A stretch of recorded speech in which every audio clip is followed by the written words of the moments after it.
What's going on, YouTube, fam? It's your boy Tony 2 times, and we back with another episode of Hood Tales, man. Before I start, be sure to tap that like button. Definitely watch this video to the end to hear the full story and all the details in the case. For the day one, fam, y'all already know it's all love.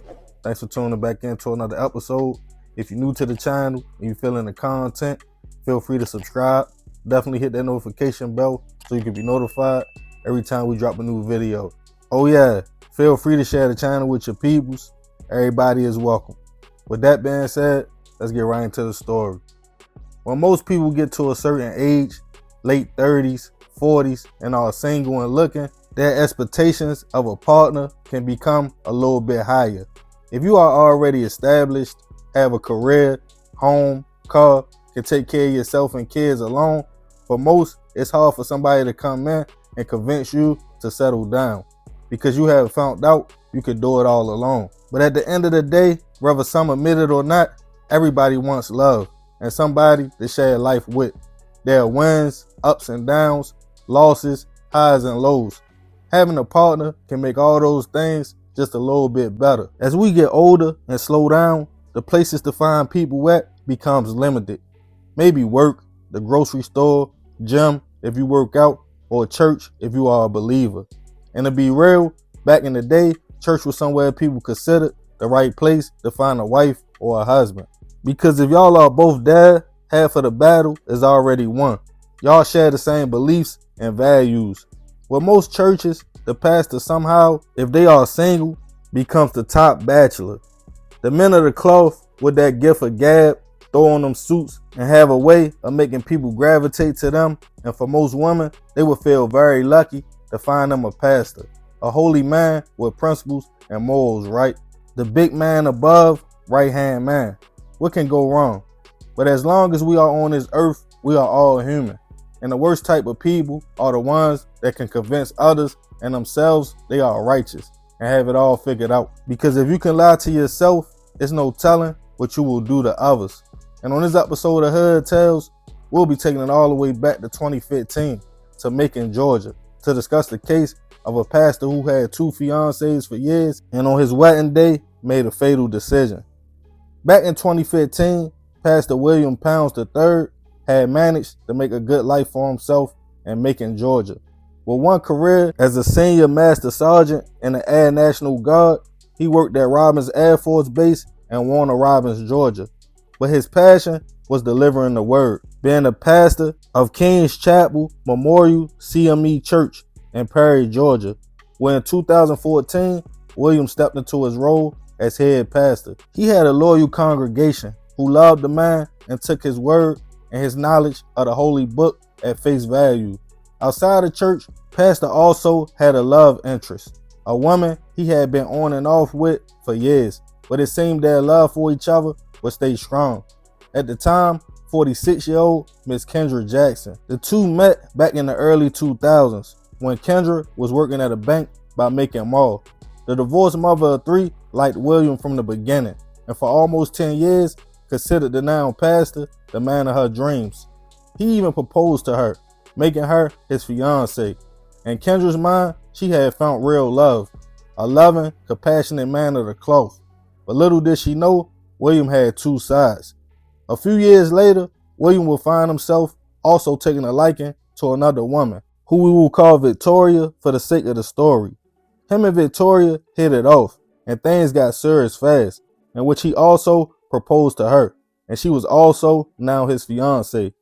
William did a good job at keeping the women from each other. He would bring one to his home one weekend and the other on the next, go on dates and trips out of town, even help Kendra with her kids, to the point neither woman had no idea about the other, as Victoria lived in Atlanta and Kendra in Macon. He would be able to pull this off for almost 10 years. Now preaching at the church and both women knowing the location, the love triangle would soon be discovered when the congregation hosted Pastor's Appreciation Day and both women decided to go and surprise their fiancé. Once there with the congregation in shock, it didn't take long for them to see their new pastor was living a double life. and for the two women to put two and two together. They confronted William in front of the church and put the man on blast. Victoria and Kendra even exchanged phone numbers so that they could follow up and talk and see how long it had been going on. But William wasn't done yet, and he still somehow had both women's attention. He would pillow talk to Victoria, telling her how he was breaking things off with Kendra, and then vice versa, telling Kendra he was breaking things off with Victoria. But it wasn't true. In fact, the pastor had set a wedding day for him and Victoria on June 12th, 2015. Something he never did after all the years of stringing Kendra along as his fiancée. Tired of the games, Kendra and Victoria both agreed through text their fiancé was a manipulator and had told both of them too many lies. And they said what was done in the dark was coming to the light. But the slick preacher man still had Victoria willing to marry him, feeling like she won the prize and Kendra was finally out the picture. But a day prior, somehow Kendra ended up at William's house in Macon. The two talked and she was convinced that he was done with Victoria, not knowing the couple's wedding plans the following day. But around about 12:30 a.m., local police would get a frantic call from William, claiming Kendra had decided to end it all at his house. When they responded to the home, they found Kendra suffering from a gunshot wound to the head. And unfortunately, it was too late and the mother of three was pronounced gone on the scene. In shock, William told police he called her over to break the news he was getting married to Victoria and that they were done. He claimed while laying in his bed, she stated, "Well, if we can't be together, one of us had to go," grabbed his gun and popped herself. Thinking that could have very well been the case, police chucked it up as a hurt woman who made a decision after being rejected, and Pastor was at first in the clear. As Kendra's family and friends got the news, they were devastated, and some just didn't believe the vibrant, outgoing mother who loved life and her kids would do that to herself. Some friends even told police about another side of William, that him and Kendra had been on and off for years, and when she would get tired of his games, he would either finesse her with promises and words or even put hands on her. The crime scene also didn't sit right with police.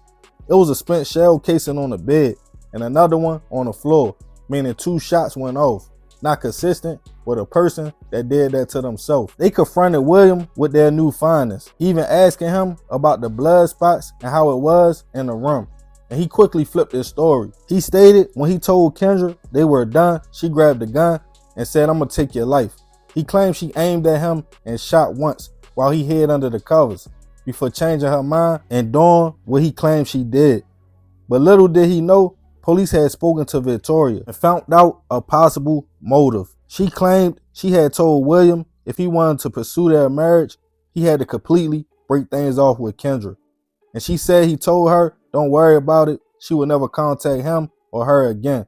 So they felt the pastor made good on his promises by lying to Kendra, getting her over to the house, saying he was done with Victoria, waiting until she fell asleep and took her life so he could move on with his new love. With that information, William was taken into custody. He was charged with first-degree murder, even though he pleaded his innocence. His congregation still was in full support and believed that a pastor could never do a thing like that. And as he got a $500,000 bail, they all came together and bailed him out. But that wouldn't last long, as he quickly violated the terms of his bail, and soon later, it would be revoked. As the case started making its way to trial, multiple people testified, including some of Kendra's friends and family, calling the pastor a hypocrite who played with her heart for years and was too much of a coward to just let her move on. So he took the last thing she had to offer, her life. William sat with his lawyer, reading the Bible, maintaining his innocence. Even his lawyer admitted to the court he was a liar, deceitful, hypocrite, a cheater, and manipulator, but claimed that doesn't mean he was capable of taking a life. William even spoke up for himself, telling the courtroom with tears in his eyes, "I would never do something like that." But in the end, the jury found the pastor guilty of all charges. During sentencing, the judge let William have it, stripping away his title, saying, "I won't dare call you a preacher. You are a coward, hypocrite, and not close to a righteous man," before smashing William with a life sentence. But he still maintained his innocence and felt like the state got it all wrong. Years later, he would come back on appeal, but the state felt like they made no mistakes and the sentence was upheld. And William is still serving the rest of his time. Rest in peace to Kendra. I send my prayers and condolences to her family, and definitely her kids. I often tell people, just because somebody holds a righteous title, like police officer, judge, pastor, whatever, doesn't mean they are righteous. We are all human and have flaws. Unfortunately, someone else's flaws cost Kendra her life. But I want to leave this one open. What do y'all think really happened in the room? Did William decide he would just get rid of Kendra and try to move on? Or do y'all believe his story and what the pastor said? And have you yourself ever dealt with drama at the church or a pastor that was moving like this? Let me know in the comments. And remember, we gotta succeed not to fail, so we won't be just another hood tale. Yeah, man, crazy story. Rest in peace, Miss Kendra. I send my prayers to her family. But I ain't gonna talk too much more about this one. Leave it in the comments. I appreciate you if you made it to the end. It's another episode of Hood Tales. It's your boy Tony 2 times. Love, fam. I'm out.